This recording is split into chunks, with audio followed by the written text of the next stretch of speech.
ফরিদপুরের মাদকের আখড়া হিসেবে পরিচিত রেললাইন বস্তিতে যৌথ বাহিনী বিশেষ অভিযান পরিচালনা করছে। আপনারা দেখতে পাচ্ছেন যে বৃহস্পতিবার দিবাগত রাত এই রেললাইন বস্তিতে মাদক সম্রাজ্ঞী শিল্পীর বাড়িতে এই অভিযান পরিচালনা করা হয়।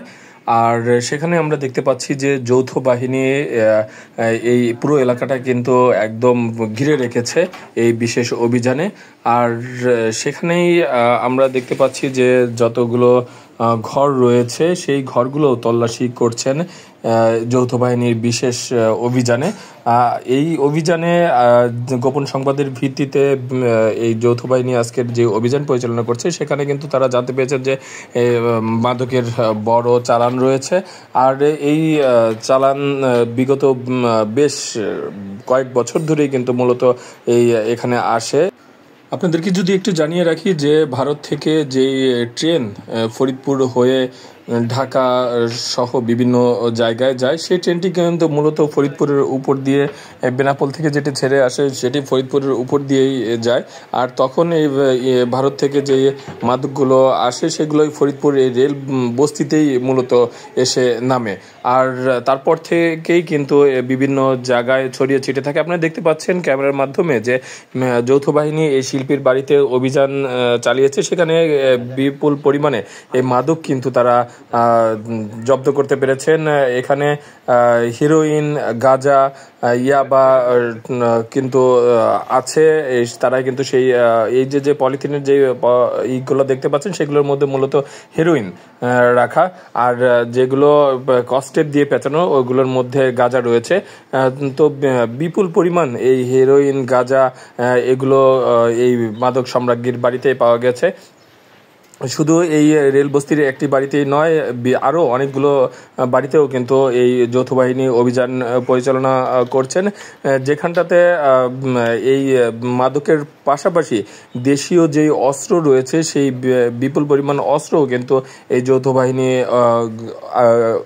উদ্ধার করতে পেরেছেন। আমরা দেখছি যে এখানে যৌথ বাহিনী বিভিন্ন ঘরের বিভিন্ন জায়গায় লুকিয়ে রাখা যে স্থানগুলো রয়েছে সেই স্থানগুলোতে তারা অভিযান চালাচ্ছেন এবং বিভিন্ন জায়গায় লুকিয়ে রাখা বস্তা, পাতিল সহ এই সমস্ত জায়গায় লুকিয়ে রাখা সেগুলো কিন্তু তারা বের করে আনছেন। আপনারা দেখতে পাচ্ছেন যে কি পরিমাণ মাদক তারা উদ্ধার করছেন। এখানে অনেক মাদক রয়েছে যেগুলো তারা উদ্ধার করে একত্রিত করছেন। আমরা যেটা জানতে পেরেছি যে এই মাদকের সাথে জড়িত যেই যারা রয়েছেন নারী সহ পুরুষ সহ মোট 15 জনকে তারা আটক করেছেন যৌথ বাহিনী। এই যৌথ বাহিনীর অভিযানে এই মাদকের যেই সম্রাজ্ঞী শিল্পীকেও কিন্তু আটক করা হয়েছে। সেই শিল্পীর পাশাপাশি তার সহযোগী যারা রয়েছে তাদেরকেও এই যৌথ বাহিনী আটক করছে। আপনারা দেখতে পাচ্ছেন যে যৌথ বাহিনী তাদেরকে আটক করে রাস্তার পাশে বসিয়ে রেখেছে। তাদের কাছ থেকে কিন্তু বিপুল পরিমাণ যে মাদক রয়েছে সেই মাদক যৌথ বাহিনী উদ্ধার করেছে। সাথে দেশীয় যে অস্ত্র রয়েছে সেই অস্ত্র উদ্ধার করেছে। তার পাশাপাশি আপনাদেরকে যদি জানিয়ে রাখি যে যখন যৌথ বাহিনী অভিযান পরিচালনা করে এই তকিমুল্লাহ সড়কে সেই তখনই পুরো এলাকাটা কিন্তু যৌথ বাহিনী ঘিরে রাখে। আর রাস্তার যত গাড়ি চলাচল করে সেই রাস্তা চলাচল যাতায়াতকারী মানুষদেরও কিন্তু তল্লাশি চালানো হয়, গাড়িতে তল্লাশি চালানো হয়, এমনটাই কিন্তু আমরা দেখেছি। আপনারা দেখতে পাচ্ছেন যে দেশীয় নানা ধরনের দেশীয় অস্ত্র, চাপাটি, দা, চাইনিজ কুড়াল সহ বিভিন্ন ধরনের যে অস্ত্র সেগুলো কিন্তু দেশীয় অস্ত্র উদ্ধার করেছে। সেই সাথে ইয়াবা ট্যাবলেটও রয়েছে, সাথে রয়েছে যে অ্যান্ড্রয়েড বেশ কিছু ফোন তারা জব্দ করতে পেরেছে, এমনটাই আমরা দেখছি। আর আপনারা দেখছেন যে রাস্তায় গাড়ি থামিয়ে যারা মধ্যরাতে চলাচল করছে সেই গাড়িগুলো থামিয়ে তল্লাশি করছে যৌথ বাহিনী।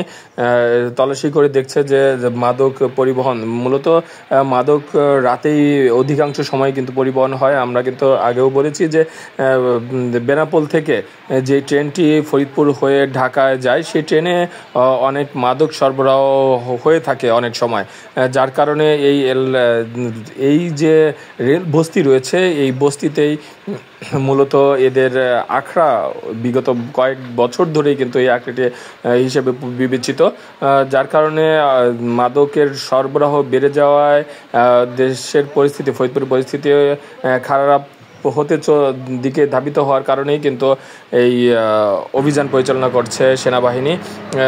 রেল স্টেশন যখন ট্রেন রাতে মধ্যরাতে আসে, সেই ট্রেনটির কারা নামছে, কি নিয়ে নামছে, সেই বিষয়গুলো কিন্তু যৌথ বাহিনী দেখেছে, যার কারণে যারা এই সঙ্গে জড়িত, সংশ্লিষ্ট রয়েছে, মাদকের সঙ্গে জড়িত, তাদেরকে আটক করতে সক্ষম হয়েছে যৌথ বাহিনী। আপনারা দেখছেন যে যৌথ বাহিনীর যে বিশেষ অভিযান সেটি কিন্তু চলমান রয়েছে। ফরিদপুরের এই ধরনের একটি অভিযান আসলে খুব দরকার ছিল।